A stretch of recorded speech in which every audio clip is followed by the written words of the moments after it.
Bonsoir et bienvenue dans le nouveau club à la mode du Gard.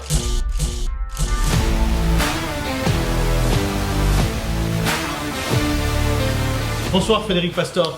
Bonsoir Adèle. Merci d'être avec nous ce soir à nouveau dans notre club. Tout va bien depuis hier ? Oui, très bien, merci.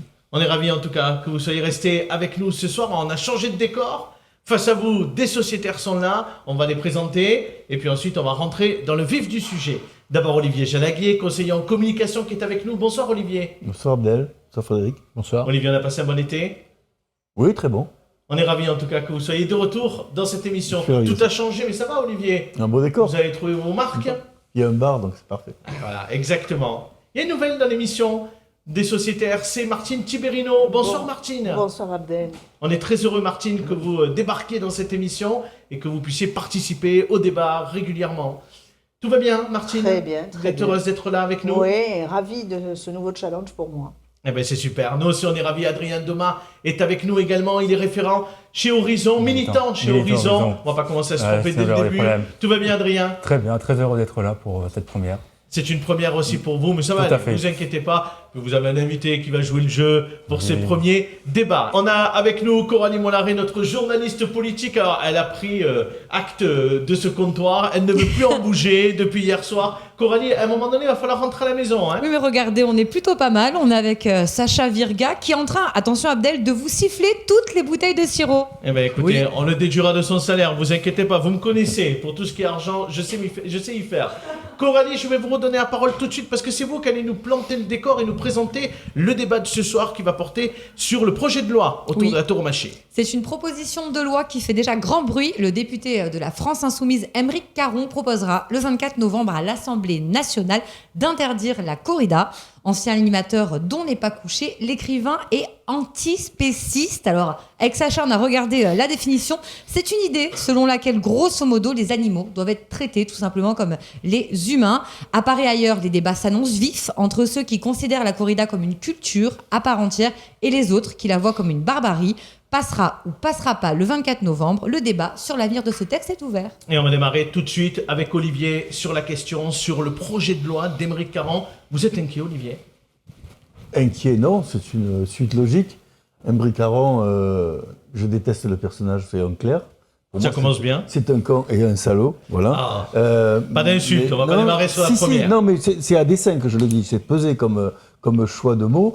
Il a le droit d'être contre la corrida, Non, Olivier. il a le droit, il use et il abuse des pouvoirs qui lui sont donnés par les médias, parce qu'il s'est présenté longtemps comme journaliste avant de faire de la politique, alors qu'il faisait déjà depuis longtemps de la politique. Et quand on se présente comme journaliste, il y a des journalistes qui sont présents sur ce plateau, ils savent qu'on doit être objectif, un minimum.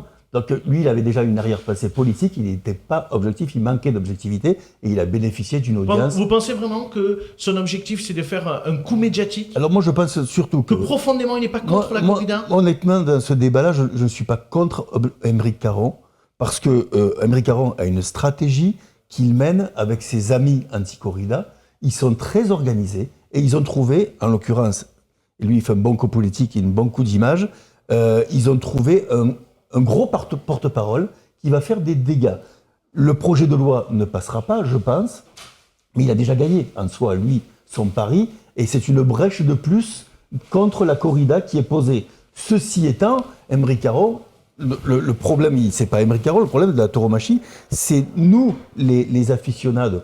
Et on doit mieux s'organiser pour répondre à ça et pas battre chaque fois en brèche, chaque fois qu'Aymeric Caron prend la parole ou les autres qui manifestent, dire il faut être présent pour répondre. Non, on doit s'organiser, mener une vraie stratégie, quelles sont nos forces, comment on avance, et qu'on n'avance pas de façon désordonnée.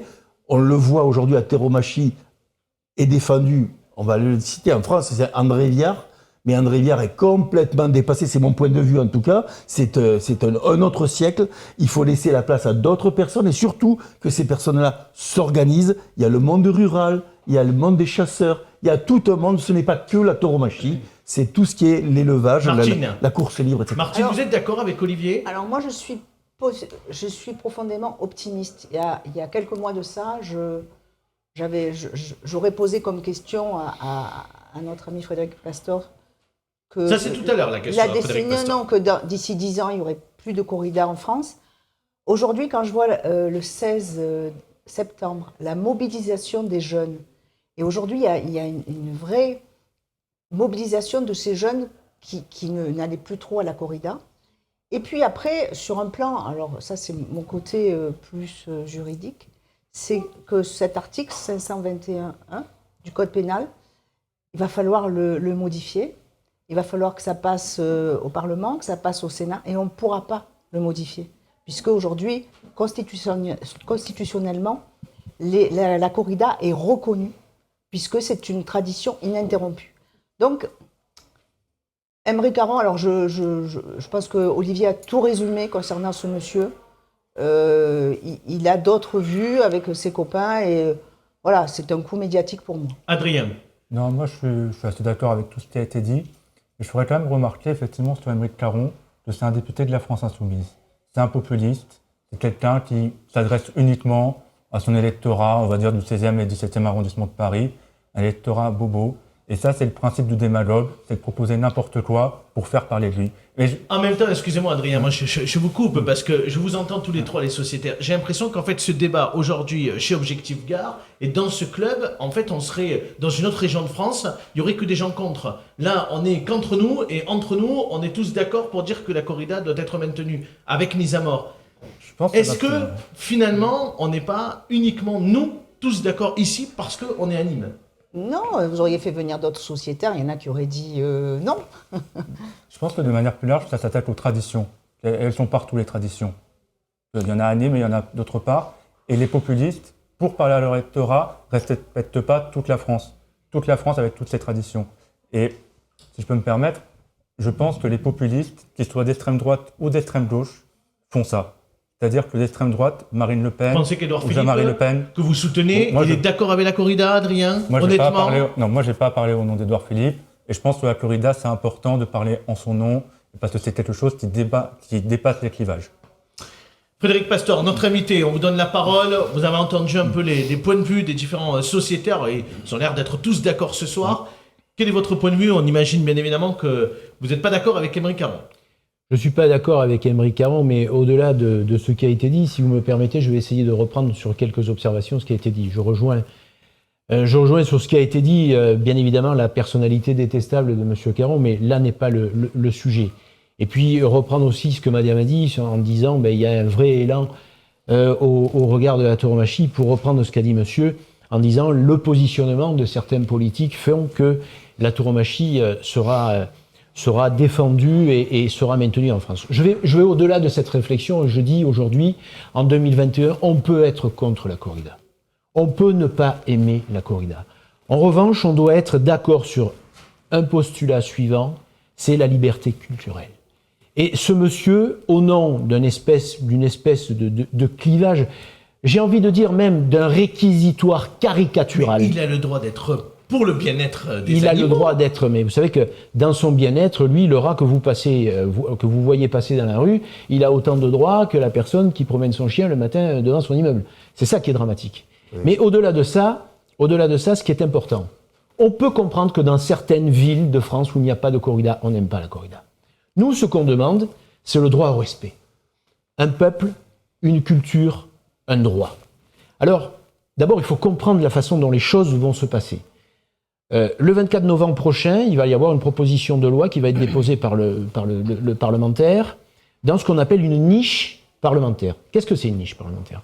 C'est un jour qui est donné alors ou à des partis minoritaires ou à des partis d'opposition pour débattre. Ils en sont maîtres, ils sont maîtres du calendrier et de l'ordre du jour, et ils vont proposer différentes positions. Alors, c'est très vaste. Moi, j'ai par curiosité regardé ce qu'ils ont souhaité mettre ce jour-là. On va de l'allocation des jeunes étudiants aux sorties de la France à l'OTAN. On voit que c'est pas construit tout ça. Hein. Bon, alors je reprends ce que monsieur a dit très justement. Monsieur Caron, c'est un homme de plateau. Il a essayé de se faire une place dans un groupe qui, il faut le savoir et il faut le dire, c'est un groupe de grande gueule, la France Insoumise. Donc il essaye de jouer des coudes et de se faire de la place. Et ce buzz, vous avez raison de le dire, vous avez raison de le dire, il est arrivé, il a réussi. Maintenant, comment nous, monde de la tauromachie, devons voir les choses ? Eh bien, je le dis très franchement, avec beaucoup de vérité. Il va nous donner la possibilité et l'occasion de pouvoir nous exprimer sur le plan national. Un dernier mot, Olivier. Coralie, vous vouliez dire quelque chose? Excusez-moi, Olivier, une seconde. Oui, une petite Rapidement. intervention, et ça rejoint ce que vous dites, Abdel, parce qu'on a le sentiment, et vous venez de le dire, Frédéric Pastor, que justement, ce débat, ça permet d'ouvrir la voie aux aficionados pour qu'ils défendent leur tradition. Mais il y a quelque chose que vous prenez malheureusement mal en compte, c'est qu'il y a quand même, et c'est ce que disait Abdel, un élan, une volonté de se préoccuper du bien-être animal, et ça, vous n'y répondez pas totalement. Alors, Olivier, justement, vous n'êtes pas d'accord avec justement, Coralie? non, pas du tout. Parce que, C'est bien le but. Frédéric dit, justement, on a le droit d'être contre la corrida. On a le devoir, nous, de reconnaître que l'extrême majorité de la population française est contre la corrida. Très clairement, c'est culturel, c'est traditionnel, c'est local, c'est très régional, mais encore une fois, le droit à la reconnaissance de nos valeurs et de nos traditions. Mais au-delà de ça, si Émeric Caron, c'est pour ça que je disais à mon avant-propos que c'est un con et un salaud. J'exprime pourquoi. Parce Il n'est pas là pour ça. Pas faire la parce qu'il diffamation triche, sur mais ce parce qu'il plateau. triche. Il triche dans son... Si tu es pour la vie, alors tu es pour la vie pour tout. Pourquoi il ne dénonce pas aujourd'hui, la corrida, c'est 70 places en France, grosso modo, avec des toutes petites places. Hein. Les rares, c'est Nîmes, Marle, Béziers. Les restes, c'est des petites places. 70 places, je pense qu'à quelques 2-3 000 taureaux exécutés par an, mis à mort dans les arènes. Pas plus. Par an. 2 à 3 000. Il y a des centaines de milliers de bœufs qui sont tués dans les abattoirs, dans des Mais il est démarches, contre aussi. dans des démarches est ritueliques, contre. sans étourdissement. Il est où le projet de loi? Mais il est contre on aussi. démarre par le plus petit bout de la lorgnette, alors qu'on Olivier, pourrait, est-ce que on pourrait comparaison et raison dans ce Attendez, débat excusez-moi, je termine. L'autre projet de loi que Émeric Caron veut déposer à l'Assemblée nationale en ce moment, c'est pour se protéger de ce qui s'est passé aux États-Unis par rapport à l'avortement, pour que personne ne puisse demain revenir en arrière sur l'avortement. Quand ils ont voté de 14 à 16 semaines le droit, la limite de droit à l'avortement, il faut savoir que quand on aspire aujourd'hui, parce que c'est ça le truc, on n'aspire plus un embryon, on aspire un fœtus qui fait 14 cm avec un cœur qui bat. Ça, c'est de la vie. Alors quand on est pour la vie, on est pour la vie jusqu'au bout. C'est pour ça que je dis que c'est un con et un salaud. On a entendu, vous l'avez répété 3 fois, il n'est pas là pour se défendre, je le Non. répète. Un tout dernier mot pour Oui, clôturer non, ce débat. ouais. Je ne sais pas si les sociétaires après Ce voudront qui rajouter gêne, quelque ce chose. qui gêne aujourd'hui dans notre civilisation, que représente le torero aujourd'hui dans notre ère, dans notre siècle? Le torero est un héros. Et les gens auxquels vous faites référence, leurs héros, eux, c'est présenter des produits maquillage sur YouTube à des millions d'exemplaires. Nous, ce qui nous ramène à la corrida, c'est une chose qui appartient à notre vie, c'est-à-dire la mort. Et ça, très certainement, que ça fait peur à bon nombre de personnes. Allez, tout dernier mot, Martine, on est au bout. Personne ne s'est ému sur les 780 taurillons qui sont partis de Sète à Alger, qui n'ont pas pu débarquer à Alger à cause de problèmes de papier, mais qui ont mangé du foin en Algérie, qui sont revenus en France et qui ont été euthanasiés. On n'en parle pas de ces 780 bien sûr. taurillons, alors qu'ils ont eu un stress beaucoup plus important que le taureau qui est en piste. Allez, merci à tous, en tout cas, d'avoir participé à ce débat. On passe à la deuxième séquence avec nos sociétaires. Alors, chaque sociétaire, Frédéric Pastor, je vous explique, aura droit chaque soir à un coup de cœur, un coup de gueule, ou pour vous interpeller directement, c'est-à-dire interpeller notre invité. On va démarrer avec un nouveau sociétaire, Adrien Doma. Vous avez la parole. Alors j'ai une question pour vous. Alors, si c'est vous une voulez. question Ouais. ce soir. Alors, à peine la feria terminée, vous allez avoir un nouveau boulot sur lequel plancher. Ça va être les festivités de Noël, qui vont, je pense, arriver très rapidement, et surtout pour vous, vu que vous allez être en charge de ça. Donc, actuellement, on est dans une situation de crise énergétique qui va certainement empirer de pire en pire. On l'a bien vu à Nîmes avec la fermeture du jour au lendemain de la piscine Nemosa à cause des coûts. Si on délocalise un peu à Paris, ils ont déjà annoncé que les illuminations sur les Champs-Élysées allaient être réduites à cause de ces coûts-là. Et du coup, ma question pour vous, c'est est-ce qu'il va y avoir des illuminations de Noël à Nîmes? Est-ce que vous en avez parlé à la mairie? Est-ce que vous en avez parlé avec les prestataires? Et aussi, est-ce qu'il va y avoir une patinoire? Allez, Frédéric Pastor, vous répond. Est-ce qu'il va y avoir une patinoire? Parce que je ne suis pas du tout expert dans le domaine, mais je pense qu'une patinoire en plein air, dans le sud, Patinoire, ça dépense beaucoup d'énergie doit s'il avoir fait un chaud. coût énergétique S'il fait assez froid, ça élevé. limite Alors, vous avez raison. tout à Attendez fait. juste sur la patinoire, Sacha Virga, il a vraiment envie d'y aller, non? Ouais, non, je suis pas non plus un grand expert de patinoire, Adrien. Non, c'est bon, il s'est cassé la figure. On a eu en duplex pendant des Non, semaines. vous avez raison de Frédéric poser cette Pastor. question. Le profil et le programme des fêtes d'année est dessiné et est largement discuté entre nous. J'en ai parlé déjà avec Monsieur le maire, justement, parce que cette question de l'énergie pose question, et notamment aux collectivités, d'abord sur le surcoût que cela entraîne, et bien évidemment dans le cadre d'un exemple.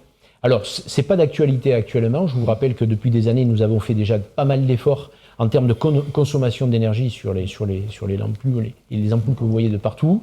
Mais c'est vrai que cette réflexion va s'imposer à nous assez rapidement. Martine, c'est à vous. Est-ce que vous avez fait le choix ce soir d'un coup de cœur, d'un coup de gueule, ou vous souhaitez interpeller notre invité? Ce serait une question à l'invité. Très bien. Allez-y. 2026, c'est demain. Vous êtes un élu qui monte au sein de la municipalité. Quel va être votre choix de paix? Pas paix comme parti, mais paix comme Proust ou Plantier.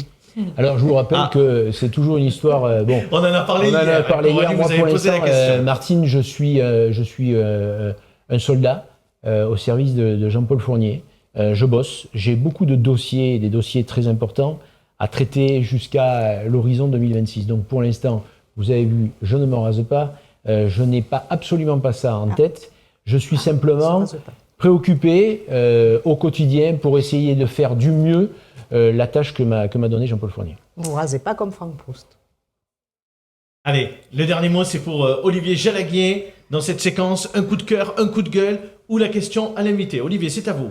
Alors moi, ce sera un coup de cœur qui n'est pas du tout en lien avec la question que vient de poser Martine. Pas pour Émeric Caron. Non, un coup de cœur pour Nîmes Métropole. Ah. Et pour Nîmes Métropole, et j'y associerai un deuxième personnage, Loutard de Cannepetière. Puisque j'ai appris que grâce à Loutard de Cannepetière, on peut revoir le projet éventuellement de la construction de la prison. Moi, c'est un projet sur lequel je me suis opposé. C'est pas tant que je suis contre la construction de prison, parce que je pense qu'il en faut, et Dieu sait qu'on a un spécialiste en face de nous. Mais je pense que, en tout cas, me concernant, elle était mieux même d'être à Alès que chez nous, parce que chez nous, on a des problèmes de réserve foncière, que les terrains qui peuvent accueillir du développement économique et générer de l'emploi et de la valeur ajoutée qui font vivre un territoire sont rares. Et le problème, c'est qu'aujourd'hui, cette grosse capacité qu'on avait avec cette zone de la Basogvia, l'ex-Basogvia, était une zone éminemment stratégique, rare, et qu'on a destiné à une prison. Pas seulement, puisque avec- Franck Proust en avait parlé, il y avait des projets autour de cette Oui, prison. enfin, ça met un gros couteau quand même.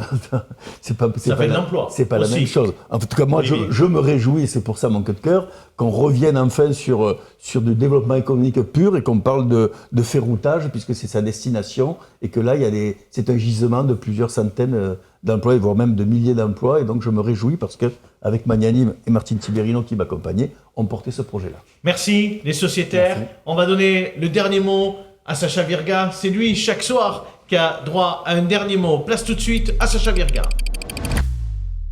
Allez, Sacha, c'est à vous pour votre dernier mot. Je vous en prie.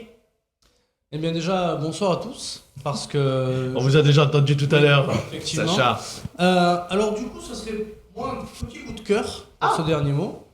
Je trouve que l'émission est plus vivante, Ah, plus bah, dynamique. écoutez, très bien. Je sais pas si c'est un sentiment... On verra que si nos partagez, téléspectateurs partagent votre point de et vue. si peut-être les sociétaires et Monsieur Pastor partagent ce point de vue. Totalement, c'est beaucoup plus dynamique, on est plus à l'aise. Je reviendrai si vous m'invitez, bien évidemment.